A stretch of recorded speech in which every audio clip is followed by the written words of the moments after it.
सोमनाथाय नमः।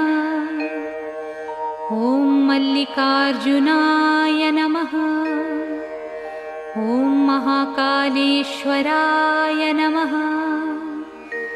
ॐ ओंकारेश्वराय नमः। ॐ वैद्यनाथाय नमः।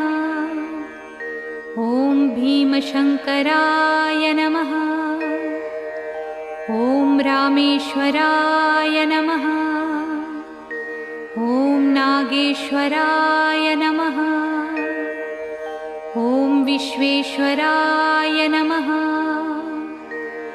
ॐ त्र्यंबकेश्वराय नमः। ॐ केदारेश्वराय नमः। ॐ भुस्मेश्वराय नमः।